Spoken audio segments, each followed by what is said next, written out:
যাদের আজকে উচ্চ মাধ্যমিক পরীক্ষা শেষ হয়ে গেল, সবারই মোটামুটি শেষ হয়ে গেল উচ্চ মাধ্যমিক পরীক্ষা, হয়তো তোমাদের সঙ্গে আর কখনো দেখা হবে না, হয়তো তোমরা অনেক একটা টাইম পর বড় হবে, সাকসেসফুল হবে, চাকরি বাকরি করবে, বা উচ্চ মাধ্যমিকে তোমাদের রেজাল্ট ভালো হবে, ঠিক আছে।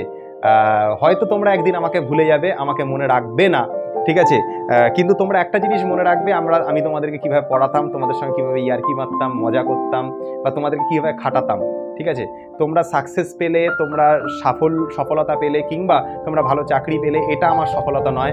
আমি যে তোমাদেরকে পড়াশোনাতে ফেরাতে পেরেছি, তোমাদেরকে যে আবার লকডাউনের পর আবার পড়াশোনার মধ্যে সেই মানে এনার্জি তুলতে পেরেছি, এটাই আমার সাফল্য। তোমরা ভালো থেকো সবাই, যত্ন নিও নিজের, ঠিক আছে। আর আমাদের সোমস ক্লাসরুম পরিবারের অংশ ছিলে, আগামী দিনেও তোমরা সোমস ক্লাসরুম পরিবারেরই অংশ থাকবে। তোমাদের কথা খুব মনে পড়বে, খুব ভালোবাসি তোমাদের, ঠিক আছে। জানি না কতটা কি করতে পেরেছি, যারা অনলাইন অফলাইনে ক্লাস করো তাদের জন্য তবু যতটুকু করতে পেরেছি 1% 2% হলো, ঠিক আছে। যারা ইউটিউবে ছিল হয়তো এবছর সেরকমভাবে কিছু করে উঠতে পারিনি, আমার খুব মানে কষ্ট লাগে সেটার জন্য। একটা মানুষের একটা টাইম থাকে, যে টাইমের পর এসে তার কাজ শেষ হয়ে যায়। আজকে আমার কাজ, সত্যি কথা বলতে আমার কাজ আজকে শেষ হয়ে গেল, ঠিক আছে।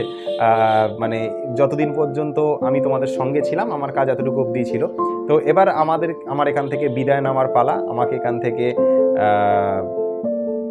একটা টাইম পর তো যেতেই হয় সব মানুষকে, তো আমার আজকের বিদায় নেওয়ার পালা। আজকের এই ভিডিওটা তোমাদের প্রত্যেকটা গ্রুপে যাওয়ার পর হয়তো মানে আমি আর তোমাদের সঙ্গে থাকবো না, মানে থাকবো না বলতে হয়তো কোনো প্রবলেম সমস্যা হলো সেক্ষেত্রে তোমরা আমাকে পাবে, বাট মানে কিন্তু গ্রুপে আমি আর হয়তো থাকবো না বা তোমাদের সঙ্গে থাকবো না। ভালো থেকো সবাই, যত্ন নিও নিজের, ঠিক আছে। তোমাদেরকে পড়াশোনাতে ফেরাতে পারাটা আমার বেশি সাফল্য, ঠিক আছে। তোমাদেরকে যে খাটিয়েছি, পরিশ্রম করিয়েছি, বকা দিয়েছি কখনো, তারপর হচ্ছে তোমাদের ওপর কখনো মানে রেগে গেছি, কখনো ভালোবেসেছি, কখনো ইয়ার্কি মেরেছি, তোমাদের সঙ্গে ছেবলিয়েছি, এইটা হচ্ছে যে স্মৃতি, এই স্মৃতিটা তোমাদের কাছে চিরকাল থাকবে। তোমাদেরকে মানে জানি না তোমাদের মধ্যে অনেকে হয়তো চাকরি পাবে, কেউ হয়তো বিজনেস করবে, কেউ হয়তো আরও বড় কিছু করবে, হ্যাঁ, বা কেউ হয়তো কখনো আগামী দিনে হয়তো অন্য কিছু দিকে যাবে। কিন্তু সব থেকে বড় কথা কি বলতো, তোমাদেরকে লকডাউনের পরেও বা মানে যখনও মানে হয়তো তোমাদের অনেক সমস্যা হয়েছে, পড়াশোনা থেকে মন বসতো না, তারপরেও যে একটা জায়গাতে পড়াতে মানে পেরেছি, খাটিয়েছি, সেইটাই আমার কাছে সব থেকে বড় সফলতা। সেইটাই আমাকে পড়াশোনাতে ফেরাতে পারাটাই হচ্ছে আমার সব থেকে বড় সফলতা। সবাই খুব ভালো থেকো, এনজয় করো নিজের লাইফটাকে। আগামী দিনে অনেক বড় অপরচুনিটি তোমাদের জন্য ওয়েট করছে। আর সবাই কোন কলেজে পড়লে কীরকমভাবে প্রিপারেশান, মানে আগামী দিনে কী করছো না করছো, রেজাল্ট বেরোক, রেজাল্ট যদি মনে হয় জানাবে, ঠিক আছে, তো জানিও, ঠিক আছে।